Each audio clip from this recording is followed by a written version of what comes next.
Hi, everybody. Hello there. Jerry. And Linda. And Gizmo. Hey, Giz. We're the Village's Newcomers. Special show today. Last week marked the 2-year anniversary of us living in the Villages. Right. We were supposed to film that show last week. How come we didn't? We didn't because I was on a little vacation. I went to out of state to visit our grandchildren, while they had a baby. Number 5. Number 5. Yeah. So she babysat 4 while they went and had number 5. Yeah. How'd everything go? Oh, it was wonderful. Very, very busy. Lots of work to do and lots of playing to do. But I'm home now. I'm glad to be back home. Gizmo and I held the fort down. We had plenty of spam. So Oh, no. I'm just teasing. No. So we were fine, but yeah, everything went fine. Thanks for all we got cards and emails and letters, and thank you all for thinking about it. But everything's just perfect. Today's video, the Villages, 2 years in. Time has flown, huh? Absolutely flies by when you're retired. Yeah. I remember one time thinking, golly, I've got 18 years till I can retire. And then I remember 10 years to go. That's an eternity. And then I remember 4 years to go, and then all of a sudden, bang, you're at your reception and you're retiring. Yeah, that last year flies. It does fly, and we have been retired now over 10 years. Oh my goodness. We waited 8 years to come here. And as you know, when we first got here, we were in La La Land. We loved it. You accused us of drinking Kool-Aid. And we were spouting all these wonderful things about the Villages. But now we've lived here 2 years. Today we're going to tell you the good, the bad, and The ugly? a little bit ugly. We're going to have to make this a 2-part episode because I think it's going to go long. Uh-oh. And we do get criticized when our videos go too long. Mm-hmm. So we're going to cut this one into 2 parts. And I hope we hit on some topics that are of interest to you. You can't talk about Florida and a new life in Florida until you address the elephant in the room. Yes. Can I tell you the elephant in the room? I know what you're thinking. But yeah, go ahead. The elephant in the room is the heat and humidity. It's a pretty big elephant. As I like to say, it's hot. And it does get hot here, doesn't it? Yeah, it does. So what months are hot? We're going to say it's going to be hot a little bit in every single month. Yeah. But probably the end of May, June, July, August, September, you're going to have some hot days. In fact, there are an average of 95 days each year that the thermometer hits 90 degrees in the Villages. That's a lot of 90-degree days. That is. Thank God for air conditioning, right? That's right. Some days in the middle of the day when you go outside, you'll work through a couple of shirts, 2 or 3 shirts. Mm-hmm. This is going to be gross, but when you go outside for more than 10 minutes, sometimes it feels like you've got shampoo under your arms, man. You are lubed up with sweat. You're crazy. What? I'm thinking of foaming armpits. Yeah, I'm serious. And so it's hot. So during the middle of the day, you got choices. Yeah. Stay inside. Right. What'd you do up in Indiana when it was 10 degrees outside? Oh, I stayed inside. What about 20 degrees? Same thing. Yeah. But you do inside activities. Like here, I get involved in genealogy, and so I'm in my little desk just working away. So when it's really hot, I do an inside project. Yeah. Yeah, you can work inside projects. It's probably too hot to work in your garage when it's 90 degrees out. It is hot. Some people have miniature air conditioners, etc. Mm-hmm. But it's hot in that garage. We still like to get out when it's hot, though. We go for golf cart rides. We love the golf cart lifestyle, and we go for rides. But I'm going to tell you now, some carts have a solid front window. Solid. That makes for a hot ride in the summertime. Yes. Most carts have a flop-down windshield, a fold-down, and you get that good breeze. So if you're rolling, you're getting a decent breeze, no problem. Right. That's what we prefer. Her cart does not fold down. Mine does. Mine has a little thing, a little lever that shoots out a window down. She has an air vent, which is better than nothing, but But and some people don't like. We have two friends that never put their windshields down, their windows down, because the wives don't want their hair to get messed up. Their hair up. That's all right. Good grief. That's why I tie mine up with my twist tie all the time. Yeah. She'll wear a visor or a baseball cap. Now they will blow off, but you know, you can turn them around backwards and Yeah. whatever. But yeah, fold that windshield down. Get out and use your golf cart. I mean, the chances are if you're going anywhere that's inside, they're going to have air conditioning. So you can still do things in the summer. But I don't play much golf at 1 o'clock in the afternoon. So we wanted to be fair and mention the heat, because the heat is the thing to talk about in Florida. Let's talk about late September, October, November, December, January, February, March, April. You're going to get some absolutely beautiful weather. Gorgeous weather. The kind of weather that you dream of. Yeah. And you can go out and do your thing any time of day or night. Yeah. Not to say it can't get hot in October. We took our Lifestyle visit October 16 through 20 of 2018. And I played golf. About the 7th hole, I got dizzy. Yeah. You know, I don't know that it's true that you acclimate to the weather, but once you're here, you learn, you drink water, you stay hydrated. You know, when you come from Indiana, you don't know those things, and you just go out and charge hard, and you can pay for it. But just want you to know that it's hot. Is it too hot to deter you from living here? I don't think so. No. I think the benefits of the great weather offset that. Yeah. You know, a lot of people worry about hurricanes here, and we do too a little bit, but we're right in the central of the state, central part, so we do a little bit of prepping now. I mean, just to be ready. We get water ready, we get food stocked, we get toilet paper, whatever we need, and have it ready just in case. I dug a hole in the backyard about 10 feet wide and 10 feet deep so we can get, I'm just kidding you. We're not that kind of prepper. No. We prep like she said. We've got water and canned foods, and we will bring our stuff in if there's a threat of a storm. But luckily, we've had 2 good years. We have. You remember last year we chickened out during a hurricane that was supposedly going to bear down on us. We brought everything in from outside, and we headed to Washington, D.C. area to stay with one of our sons, and it missed. So, you know, that was okay, but we were ready for it. Interior of the state, we have neighbors that never bug out. You know, they here in the villages, they think it's safe. Someday, I'm sure a storm will come through here that does some damage, but it's very rare. The village advertises free golf for life. When we came here, that wasn't the reason. We were kind of smitten with all the other activities. I have been a golfer, but at the time we moved here, I was golfing maybe once a year. And me 0. Her 0. She didn't golf at all, had no desire to golf. In fact, I've heard her say when I suggested it that I will never golf, don't want to golf, quit asking me to golf. Right. So what happened? I don't really know. All of a sudden, I was taking golf lessons. They have an academy here where you can take lessons with a group of ladies, and I thought, well, maybe I'll try it and see what it's like. So just to take some lessons from a pro at the golf course, it was really fun. There were 3 ladies, 3 of us, and individually she'd work with us a little bit, and then as a group. And it was quite fun, and I took actually another set of lessons from another pro. So here we go. And then I said, I need some golf clubs, Jerry. Truth is stranger than fiction. I would never, ever, ever have thought that. For the last 2 months, she has actually played more golf than I have. Maybe. She was playing 2 days a week with the ladies and once with a couples group with me. Yeah. And yeah, I'm playing 2 times a week at least. She enjoys it. And play with... so for the golf, it's free.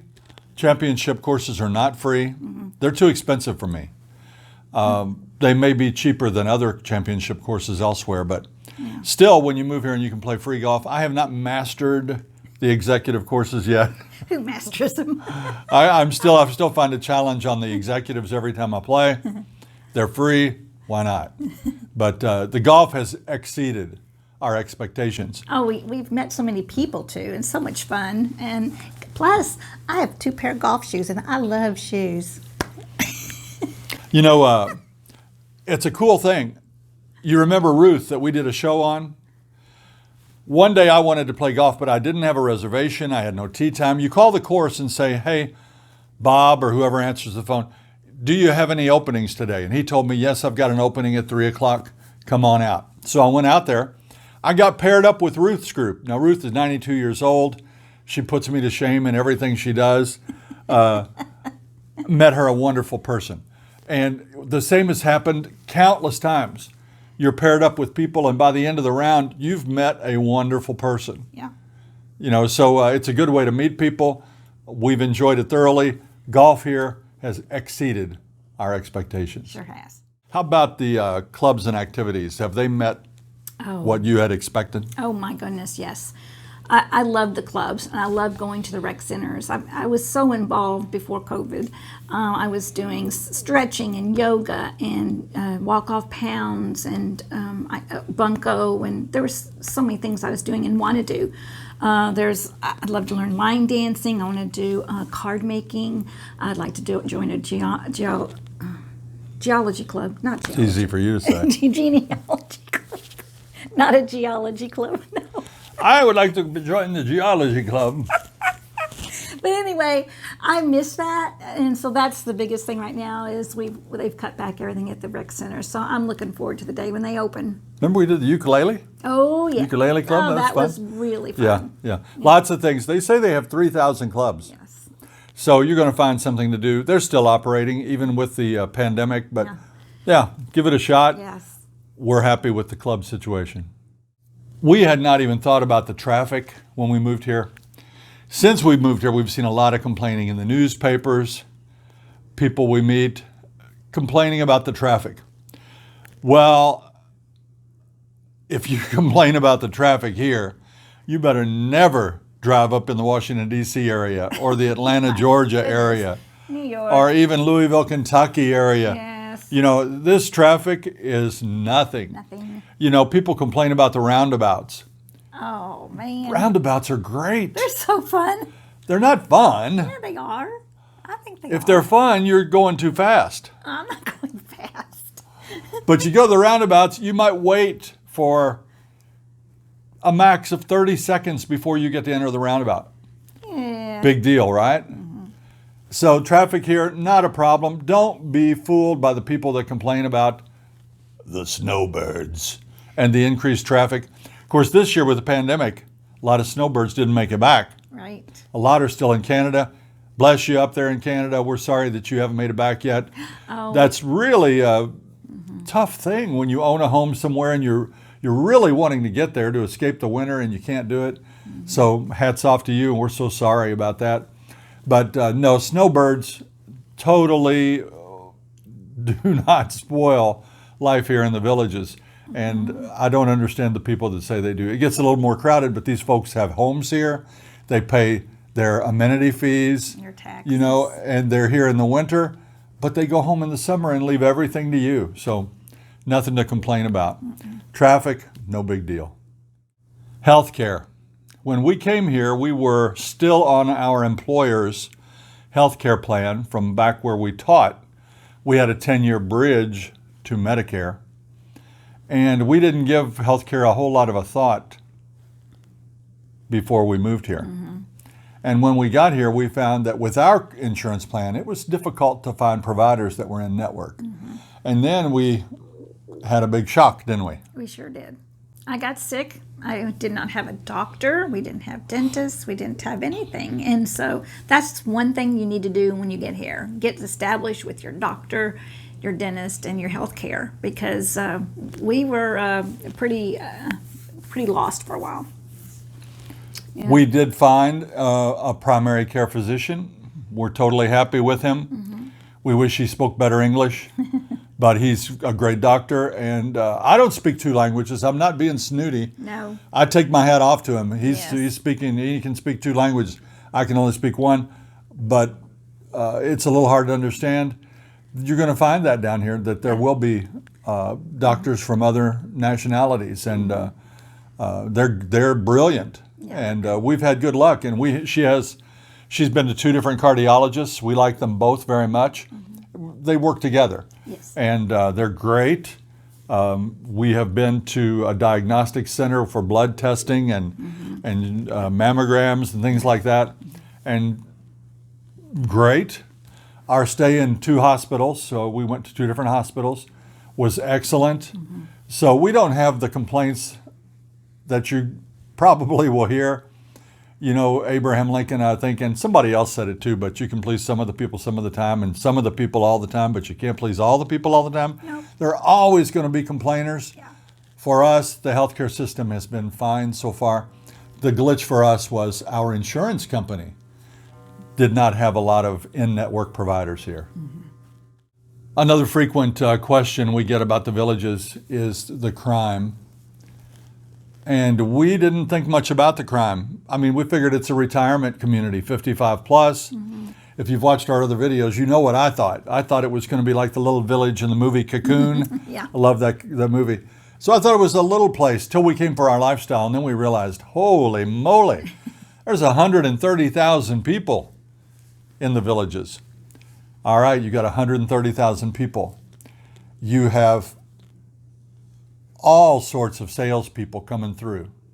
You have lawn services, awning salesmen, Yard care. yard care. You've got plumbers. You've got electricians.